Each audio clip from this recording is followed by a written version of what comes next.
والصلاة والسلام على سيد الأنبياء والمرسلين وعلى آله وصحبه أجمعين الأكرمين.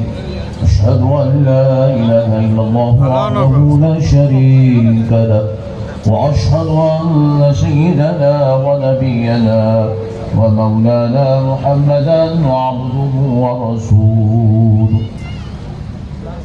أما بعد فأعوذ بالله من الشيطان الرجيم. بسم الله الرحمن الرحيم.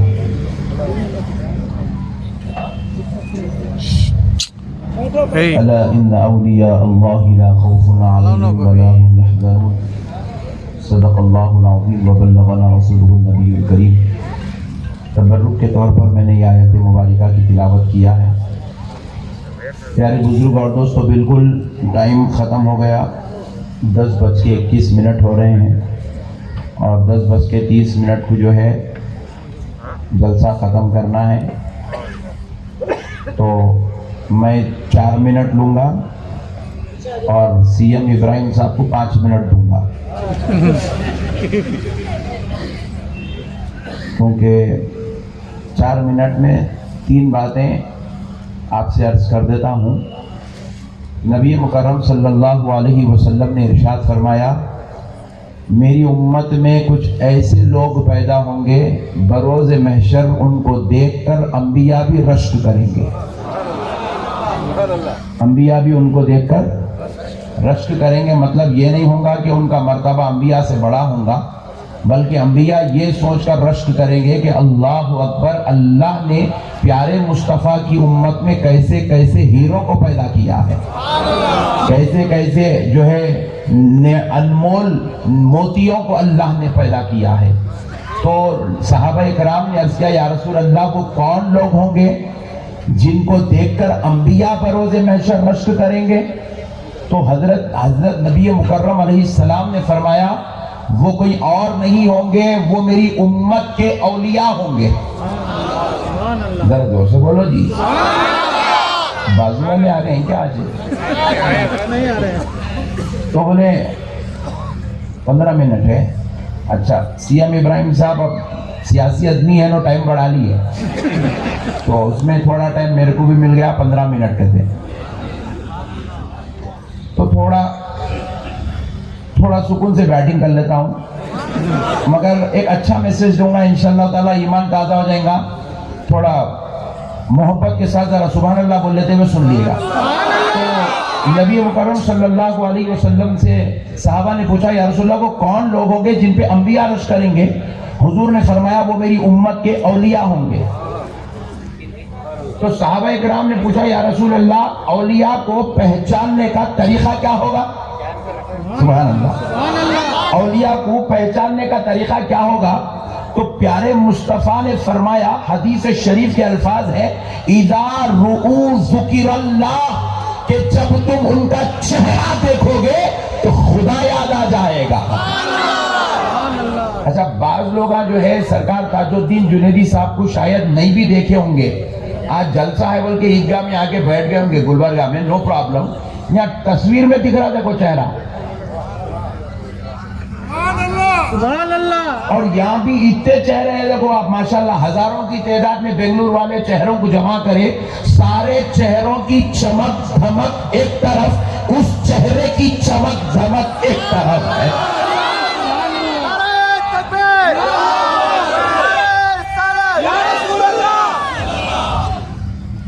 کیونکہ یہ وہ چہرہ ہے، یہ لوگوں کے بیچ میں تو رہتا تھا مگر اپنے مولا کی یاد میں فنا ہو چکا تھا.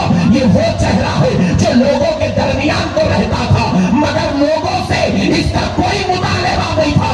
یہ اپنے رب کی یاد میں فنا ہو چکا تھا. یہ وہ چہرہ ہے، یہاں پر رہتا تو تھا، کھانا پینا تو ہوتا تھا، مگر یہ چہرے والے کی ذات اپنے مولا کی ذکر میں، عبادت میں فنا ہو چکی تھی. اس طرح فنا ہو گئی کہ آج بھی سال کے بعد بھی ہم اپنے باپ دادا سے اتنی لگاؤ نہیں رکھتے ہیں جتنی سرکار تاج الدین جنیدی سے ہمارے دلوں میں محبت نظر آ رہی ہے.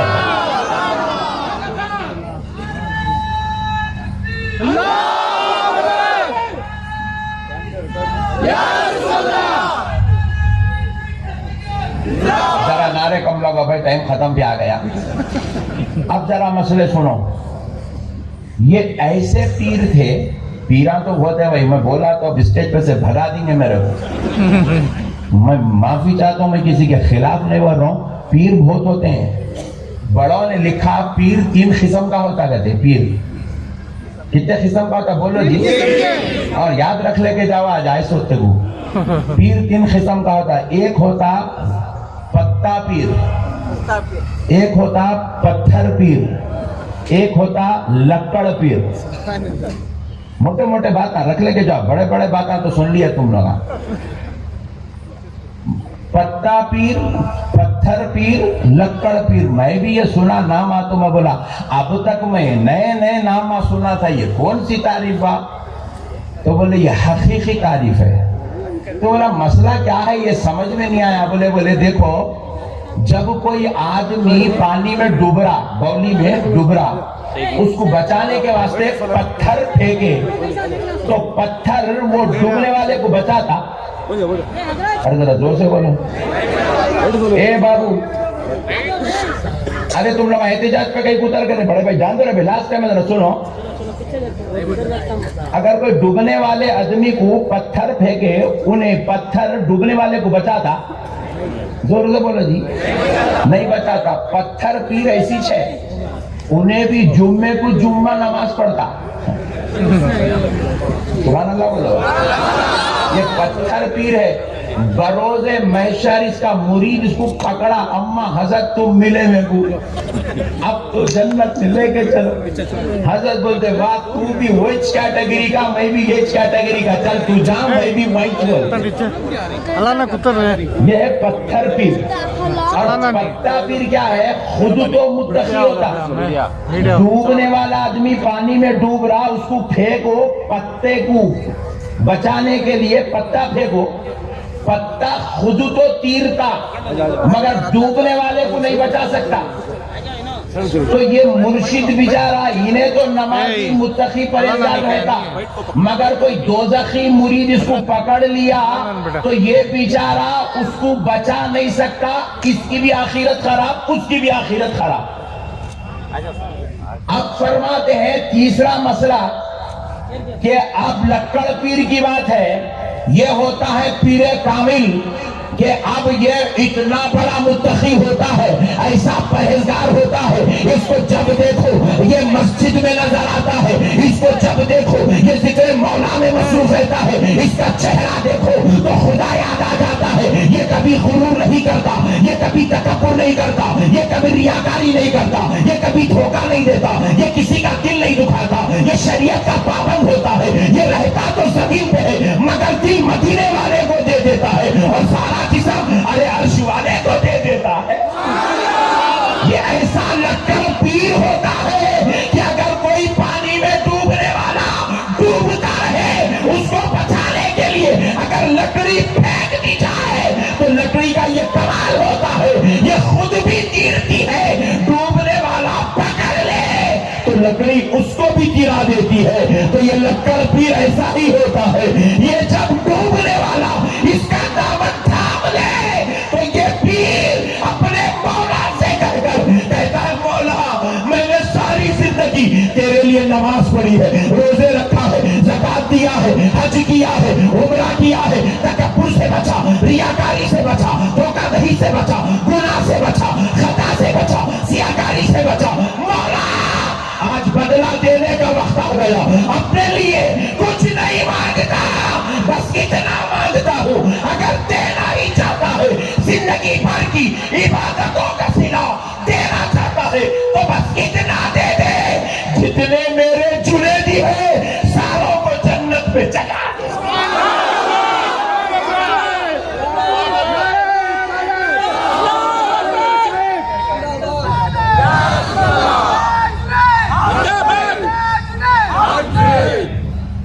تو ایسے لکڑ پیروں میں سے ایک پیر کامل کا نام سرکار تاج الدین جنیدی ہے. یہ آخرت میں مولا کے فضل سے, انعام احسان و کرم سے جنت میں جائیں گے ہی جائیں گے, ساتھ میں اپنے غلاموں کو کھینچ کر جنت میں لے کر جائیں گے. ہاں ابھی 6 منٹ باقی ہے، دیکھو لاسٹ پوائنٹ سن لو، یہ بڑے کام کا ہے، سرکار تاج الدین جنیدی کے حوالے سے بڑا کام کا پوائنٹ ہے، بعض لوگوں کو اگر دل پہ لگی تو معاف کر دینا، مگر بولنا ضروری ہے۔ آج کل سوشل میڈیا پہ چل رہا ایک بازو والے مولانا کو 10 سال کے واسطے جیل میں ڈال دیے کرتے، کیا کرے بولو تم لوگ معلوم، نام نہیں بولنا جی، اچھے پاک جلسوں میں اس کا نام لے رہے ہیں آپ، جرجیز کہتے نہیں بولنا نام، مسئلے کو سمجھو۔ بازو والے مولانا کو 10 سال کے واسطے ڈال دیا جیل میں۔ تو میں پرسوں ایک ویڈیو دیکھا تھا، وہ جو مولانا کا جو ہے چاہنے جو جن کے ساتھ ریلیشن خراب ہوا تھا، وہ خاتون کا وکیل بولا انہیں 2 سال تک جو ہے عورت کو بلیک میل کرتا رہا، ریپ کرتا رہا، رات میں تقریر کرتا تھا، دن میں ریپ کرتا تھا، بولا وکیل بولا، ویڈیو ہے میرے پاس۔ تو میں بولا رے اتنا خطرناک تھا، اس واسطے جیل میں گیا جی، گناہ کرا، گناہ کرے تو سزا مل گئی، جیل میں گیا۔ پھر کل رات میں مہاراشٹر امبا جوگی میں بیٹھا تھا، وہ کبھی تو بھی ذرا فیس بک دیکھ لیتا ہوں، دیکھا تو اس کا بیان آ رہا پٹھے کا، وہ کب کی چلا تھا انہیں بیان، ایک جلسے میں ایسی لوگاں پوچھا کر تمہارے اوپر کیس کہیں کو چل رہا، کیا قصہ ہے بولو، بولے تو انہیں بول رہا وہ مولانا بازو والا کیا بول رہا معلوم، میرے اوپر جھوٹے الزام لگائے، میں ریپ نہیں کرا، وہ دیوانی عورت ہے، وہ میرے اوپر جھوٹا الزام لگائے، ایسا کری ویسا کری، یہ کری، میں گناہ کرا اچ نہیں، میں قضا کرا اچ نہیں، میں سے گناہ ہوا اچ نہیں، میں دیکھا بھی نہیں، میں جانتا بھی نہیں، میں پہچانتا بھی نہیں، میں پریشان ہوگا، پھر انہیں کرا اچ نہیں، پھر 10 سال اندر گیا کئی ہوں، کئی لوگ کرناٹک میں زمینہ ہڑپ لیے ہی باہر ہے، کئی لوگ چھرے اندر ڈال کے نکالیں باہر ہے، بیوی کو پھگٹ میں طلاق دیا باہر ہے، انہیں بول رہا میں کرائچ نہیں اندر ہے، مسئلے کو سمجھو۔ میں بولا مولا پھر یہ پنشمنٹ کئی کی، اللہ نہ کو جے، تو جواب میرا حدیث سے، من عادلی ولیًا، جو میرے ولی سے دشمنی کرتا ہے، فقط آذنتہ بالحرب، میں اس سے جنگ کرتا ہوں، میں اس سے جنگ کرتا ہوں۔ یہ وہی شخص ہے جو یہ جملے بولا تھا کہ درگاہوں میں شرک ہوتا ہے، بدعت ہوتی ہے، حرام ہوتی ہے، یہ ولیاں کچھ نہیں ہوتے، مورتیاں 2 قسم کی ہوتی ہے، ایک مورتی وہ ہے جو مندر میں کھڑی ہوئی ہے، دوسری مورتی وہ ہے جو درگاہ میں لیٹی ہوئی ہے، وہاں بھی پوجا ہوتی ہے، یہاں بھی پوجا ہوتی ہے، وہاں بھی حرام ہوتا ہے، یہاں بھی حرام ہوتا ہے، وہاں بھی شرک ہوتا ہے، یہاں بھی شرک ہوتا ہے۔ رب کے محبوبوں کو مورتیوں سے، بتوں سے تعبیر کرا، رب نے کہا میرے ولی سے اختلاف کرتا ہے، میرے ولی سے جھگڑا کرتا ہے تو کان کھول کے سن لے، ہم تجھے چھوڑیں گے نہیں، تیری صلابت کا تجھے ضرور بدلا دیں گے۔ ہوا کیا؟ خود کہہ رہا ہے گناہ نہیں کرا، مگر پھر بھی پٹھا 10 سال کے لیے اندر چلا گیا۔ جنگ چل رہی، جنگ۔ آج ولی کی یاد میں جمع ہوئے ہو، تاج المشائخ کا فیضان لینے آئے ہو، تو خدا را ایک بات یاد رکھ کے جاؤ کہ ولیوں سے غداری مت کرو، ولیوں سے بغض مت رکھو۔ اچھا اور ایک بات دیکھو، حدیث ہے، یہ بخاری کی حدیث ہے، اور یہ حدیث کہاں ہے؟ بخاری میں۔ اللہ تعالیٰ سے میں بھی سوچنے لگا میرا مولا اس کو بخاری میں کہیں کو رکھوایا، یہ حدیث مشکات میں بھی ہو سکتی تھی، ترمذی میں بھی ہو سکتی تھی، مگر بازو والے خالی بخاری پڑھتے کرتے، تو بولے کچھ پڑھو نہ کو پڑھو مگر پٹھا یہ تو پڑھنا، اس لیے حدیث کو بخاری میں رکھے۔ کیا ہے الفاظ؟ من عادلی اولیاء نہیں ہے. میرے محبوب ولیوں سے جھگڑا کرنا دشمنی کرنا نہیں ہے. من عادلی ولیًا، میرے ایک ولی سے بھی دشمنی کرے گا، ایک ولی سے بھی بغض رکھے گا، ایک ولی سے بھی غداری کرے گا، تو سن لے تیرا رب تجھ سے اعلان جنگ کر رہا ہے. تجھے غارت کر دیا جائے گا، تباہ کر دیا جائے گا، نیست و نابود کر دیا جائے گا، ہلاک کر دیا جائے گا، برباد کر دیا جائے گا، تیرا نام و نشان مٹا دیا جائے گا. یاد رکھو دوستو، اللہ تعالیٰ جب کسی کو گمراہ کرنا چاہتا ہے، بدعقیدہ کرنا چاہتا ہے، بے دین کرنا چاہتا ہے، بد مذہب کرنا چاہتا ہے، کان کھول کے سن لو احمد نقشبندی کی بات کو. اللہ جب کسی کو بد مذہب کرنا چاہتا ہے، نماز سے نہیں روکتا، روزے سے نہیں روکتا، حج کرنے سے نہیں روکتا، زکات سے نہیں روکتا، کعبے کے طواف سے نہیں روکتا، ماں باپ کی خدمت سے نہیں روکتا، دین کے کام سے نہیں روکتا. اللہ جب کسی کو برباد کرنا چاہتا ہے، اپنے محبوبوں کی چوکھٹ سے دور کر دیتا ہے. اسی لیے بازو والوں کو دیکھو، پٹھے پورے عمرہ گزارنے تیار ہے، روزہ رکھنے تیار ہے، ہٹے مارنے تیار ہے، گھٹنوں کے نیچے تک داڑھی چھوڑنے تیار ہے، بیگم کو مسجد بلانے تیار ہے، ڈالروں اور ریالوں میں بکنے تیار ہے، مگر میرے غوث کے دربار میں آنے تیار نہیں ہے، میرے توکل مستان کی چوکھٹ چومنے تیار نہیں ہے. تو اس لیے اللہ نے کہہ دیا کہ جن کو ہم گمراہ کرنا چاہتے ہیں ان کے دلوں سے ولیوں کی محبت نکال دیتے ہیں. آج تم تاج المشائخ کی محبت میں یہاں جمع ہوئے ہو، یہ تمہارے رب کا تم پہ سب سے بڑا احسان ہے کہ اللہ نے تمہیں اپنے ولی کی چوکھٹ پہ ڈال دیا ہے. وما علینا الا البلاغ والحمدللہ رب العالمین.